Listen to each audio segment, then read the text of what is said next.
A very quick video on GPS trackers and spying devices, okay?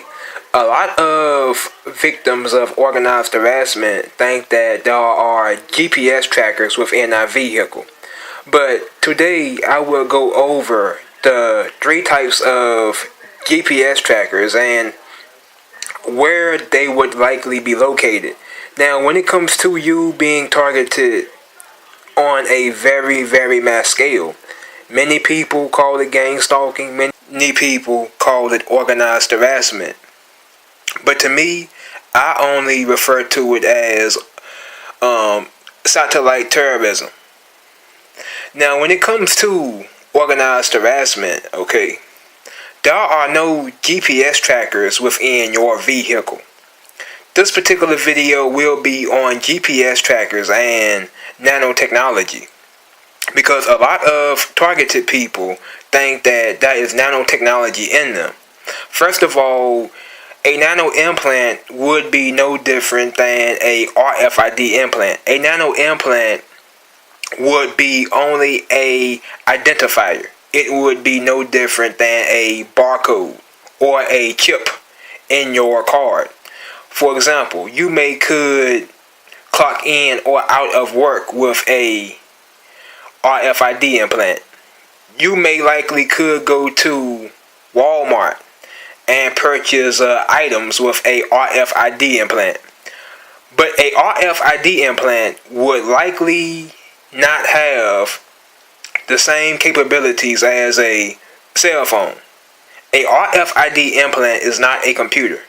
And a nano implant is not even as stable as a RFID implant. A nano implant is something that you breathe in. Okay, a RFID implant is put in you. Okay, a RFID implant is put in you.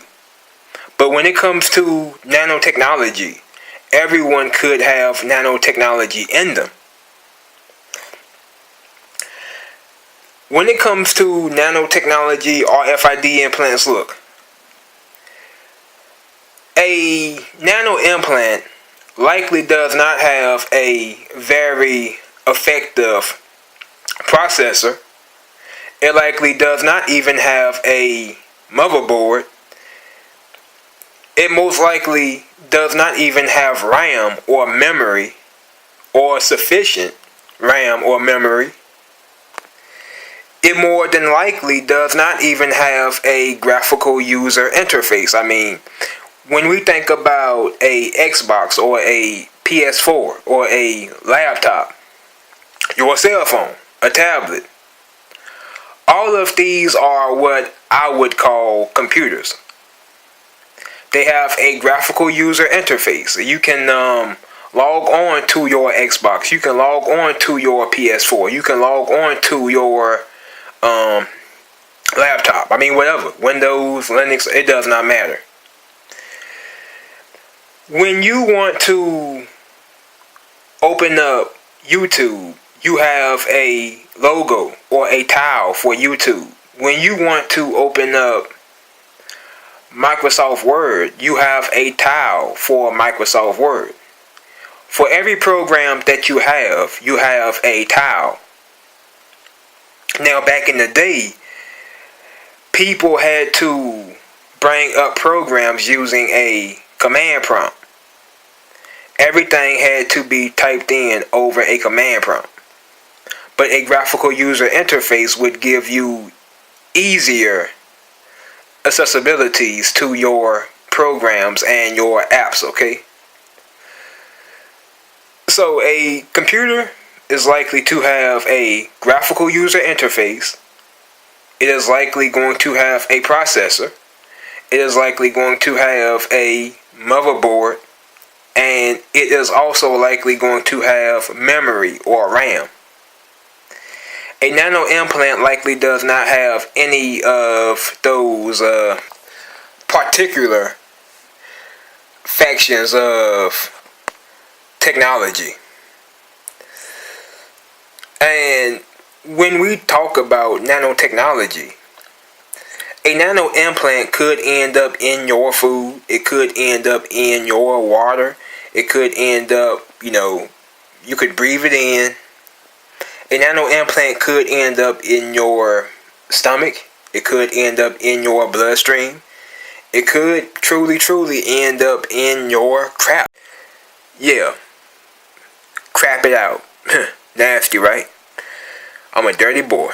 But when it comes to nanotechnology, okay, when it comes to a implant the size of a crumb, then this particular implant could be in everyone's body. I mean, everyone could have nanotechnology in them. But it has nothing to do with remote neural monitoring at all. They scan you in, they get your EEG. They use a leaked program to scan people in, they get that EEG. Then they give you a profile on the remote neural monitoring website based off of your EEG. If people want to connect to you, then all they need is given access to your profile. And that's all it really boils down to. So, nanotechnology has nothing to do with it. A nano implant would likely not even have the capabilities of transmitting and receiving data to and from a cell tower or satellite endpoint. And when it comes to remote neural monitoring, everything is based off of a satellite endpoint. There are no handheld weapons, no handheld ray guns. Look, it all boils down to remote neural monitoring. Second of all, a lot of people love talking about GPS trackers and, they got an app. Yeah, the Department of Homeland Security gave these people an app and they start, look, first of all, you would likely never ever find any GPS trackers within your vehicle. And generally speaking, there are only 3 types of GPS trackers. I mean, you have that one GPS tracker that goes under your steering wheel, in your ODB port.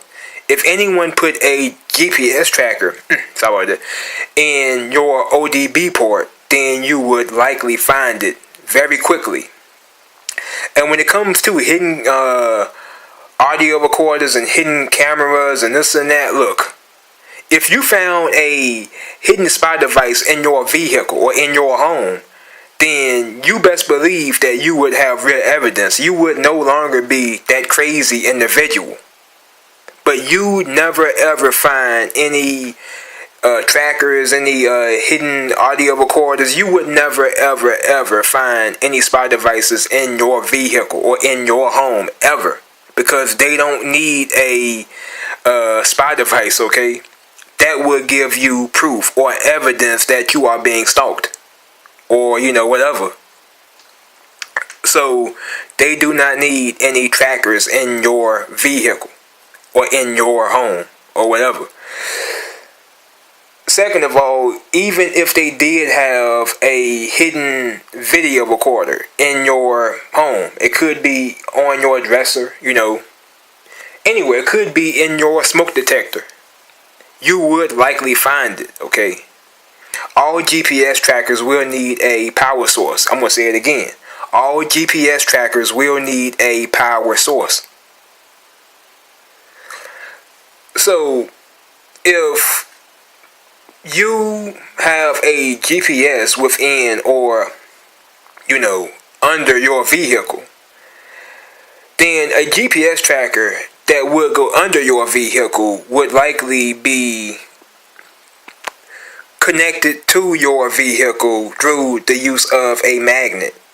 And this particular GPS tracker would likely have a battery or a power pack. And the people that put this particular GPS tracker within your vehicle will have to keep on coming back and replacing the power pack or battery pack every other day. Because, look, a lot of you talk about hidden audio recorders, hidden cameras, hidden video recorders, but y'all don't understand how these things work. Usually, if there is a hidden audio recorder or a hidden video recorder within your home, then you would likely find it easily. unless you live in a very, very junky environment. Now let's talk about the last type of GPS tracker. You have that particular GPS tracker that would be hardwired within your dashboard. Yeah, this particular GPS tracker would be hardwired within your dashboard. This would not be a very easy install. I highly doubt a random individual could just come by and install a GPS tracker within your dashboard. This GPS tracker has to be hardwired or grounded. It would be a very, very hard install and would likely take more than an hour. And I highly doubt that you are being targeted by the government. So don't even give me, oh, my mechanic did. No, your mechanic likely did not do it. Okay, he didn't do it. So yeah, you have a GPS tracker that goes in your ODB port. Then you have one that goes under your vehicle. Then you have another that is hardwired within your dashboard. A GPS tracker under your vehicle would be pretty easy to find because, you just look under. You could probably, you would most likely find it pretty easily. And then you would have evidence. You could get a bug sweep as well. If the GPS tracker is in your ODB port, then you would find it in less than maybe a second. Nanotechnology, I don't believe in it. People are not going around putting nanotechnology in your vehicle. Nanotechnology likely would not even be that effective in the first place. I mean, a microchip the size of a lint ball would likely not have the same capabilities as a cell phone. It would not have the capabilities of transmitting and receiving data to and from a cell tower or satellite. Your cell phone is a computer. A nano implant is likely not a computer. It's likely not even a tracking device. It would more than likely be no different than a chip in your card, your bank card. It would be a identifier. And yeah, there is no nanotechnology in you. You would never, ever, ever find a RFID implant within your vehicle. You likely would not even find any within your body because they don't need nanotechnology in order to put you on remote neural monitoring. I'm out. Peace.